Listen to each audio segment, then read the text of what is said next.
Welcome friends, હું ફિરોઝ વિજ્ઞાની મુસ્લિમ high school શાળા પરિવાર અને લાયન્સ એકેડમી વતી તમારું અમારી આ યુટ્યુબ ચેનલમાં હાર્દિક સ્વાગત કરું છું. દોસ્તો, આપણે પ્રીવિયસ લેક્ચરની અંદર બે બિંદુઓ વચ્ચેનું અંતર શોધવાનું સૂત્ર અને એના પરના દાખલા જોયા હતા, જે સ્વાધ્યાય 7.1 માં છે. અત્યારે આપણે એ જ સ્વાધ્યાય 7.1 ના છેલ્લા બે દાખલા ગણી અને આ પોઈન્ટ વાળું પ્રકરણ પૂરું કરીશું. આવતીકાલે એટલે કે નેક્સ્ટ લેક્ચરમાં આપણે નવો ટોપિક શરૂ કરીશું.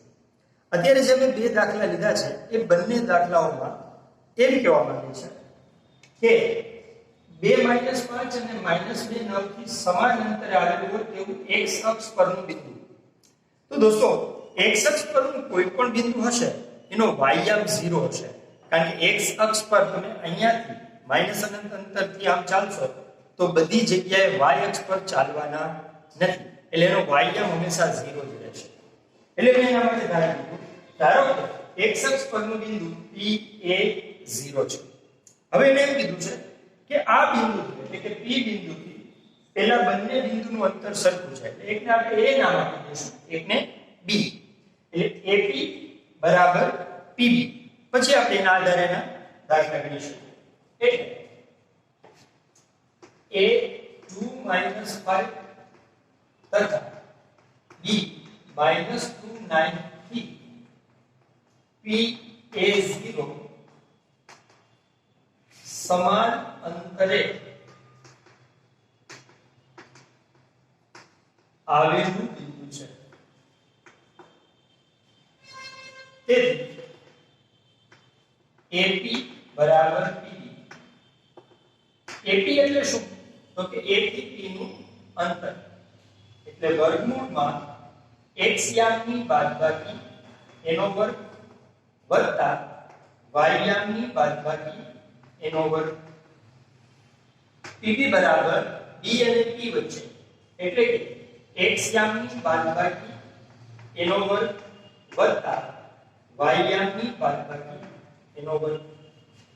બંને બાજુ વર્ગમૂળ છે, એટલે જો બંને બાજુ આપણે વર્ગ લઈ લઈએ તો વર્ગમૂળની નિશાની નીકળી જશે. એટલે a - 2 નો વર્ગ પ્લસ -5 નો વર્ગ બરાબર ઓછે ઓછે વત્તા a + 2 નો વર્ગ પ્લસ -9 નો વર્ગ. તમને એમ થતું હશે કે મેં 2 - a નું a - 2 કરી નાખ્યું, પણ કાંઈ ફેર ન પડે દોસ્તો. a - 2 નો વર્ગ અથવા 2 - a નો વર્ગ બંને સરખા જ થશે. કેમ? પહેલા પદનો વર્ગ -2 ગુણ્યા પહેલું બીજું પદ એટલે 4a પ્લસ 2 નો વર્ગ એટલે 4. અહીંયા પહેલા પદનો વર્ગ એટલે 4 -2 ગુણ્યા પહેલું પદ બીજું પદ એટલે 4a પ્લસ અંતિમ પદનો વર્ગ. બે ઈજા, કારણ કે વર્ગ છે ને એટલે તમે અંદરના પદને ફેરવી શકો છો, એટલે મેં એમ ફેરવી લીધા છે. હવે આનું સાદુરૂપ આપો, a² -4a + 4 પ્લસ 5 નો વર્ગ 25, અને a² + 4a + 4 પ્લસ 9 નો વર્ગ 81. બંને બાજુ a² છે અને આ તરફ લઈ આવશું તો આ બંને કટ થઈ જશે. હવે આ 4a છે એને આ બાજુ લઈ લો અને 25 અને 4 ને પેલી બાજુ લઈ જાઓ તોય ચાલશે. એટલે અહીંયા મારી પાસે વધે છે -4a + 29, અહીંયા મારી પાસે વધે છે 4a + 85.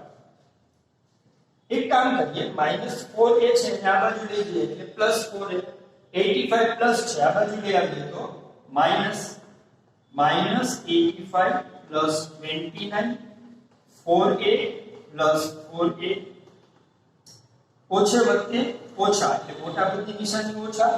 15 માંથી ને 9 જાય, 15 માંથી ને 9 જાય તો 6 વધશે, અને 7 માંથી 2 જાય તો 5 વધશે, બરાબર 8a. 8 ગુણાકારમાં આ બાજુ આવશે તો ભાગાકારમાં -56/8, 8 + 56 એટલે a બરાબર -7. તો આપણે ખ્યાલ આવી ગયો કે આ જે બિંદુ છે P - 7 0 K એ 2 - 5 અને b - 290 સમાન અંતરે આવેલું બિંદુ. તો આપણે એમ પ્રશ્ન થાય કે આ બિંદુઓ કઈ રીતે સમાન અંતરે આવતા છે. જો સમજૂતીની આકૃતિ દ્વારા સમજો. આપણને એક 2 - 5 લીધું છે અને એક -290 લીધું છે. એટલે તમે એનો ગ્રાફ દોરશો ને, ગ્રાફ ઉપર ત્રણેય પોઈન્ટ તો બરાબર p બિંદુ a અને b થી સરખા અંતરે આવેલું હશે. બરાબર છે. વાત કરીએ બીજા લેવલે.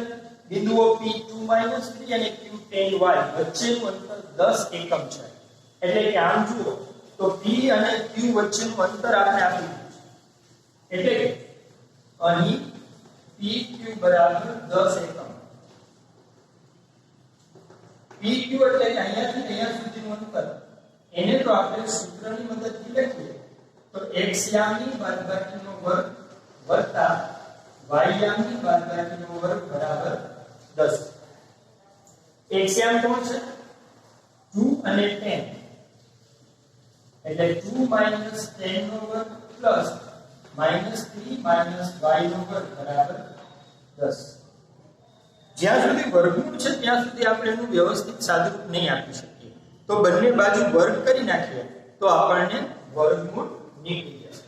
એટલે અહીંયા બચશે n - 2 - 10 એટલે -8 નો સ્ક્વેર -3 - y નો સ્ક્વેર બરાબર 10 નો વર્ગ એટલે 100. હવે આપણે આનું વર્ગની રીતે સાદુરૂપ આપીને પણ કરી શકીએ. પણ એક કામ કરીએ. -8 નો વર્ગ 64 પ્લસ -3 - y નો વર્ગ બરાબર 100. 64 ને આપણે પેલી બાજુ લઈ ગયા એટલે -3 - y નો વર્ગ બરાબર 64 100 - 64 એટલે કે 36 અને 36 છે એ 6 નો વર્ગ છે.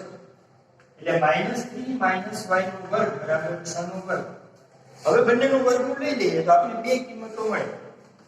-3 - y બરાબર -6 અથવા -3 - y બરાબર +6. -3 ને ઓલી બાજુ લઈ જઈએ એટલે -y બરાબર -6 + 3 અથવા -y બરાબર 6 + 3. -y બરાબર -3 અથવા -y બરાબર 9. y બરાબર 3 અથવા y બરાબર -9.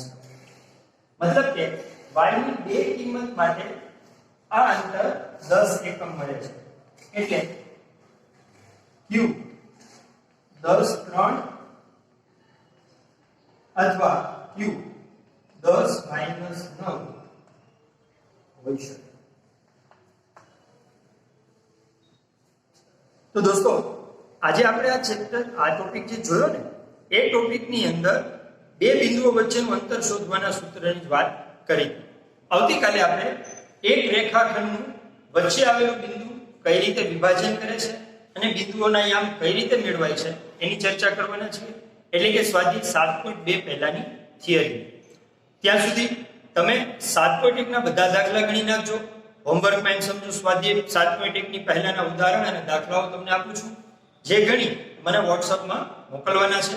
છતાં પણ કાંઈ ન સમજાય તો મને તમે WhatsApp નંબરમાં અથવા કોલ કરીને અથવા તો સજેશન બોક્સની અંદર પણ લખી શકો છો.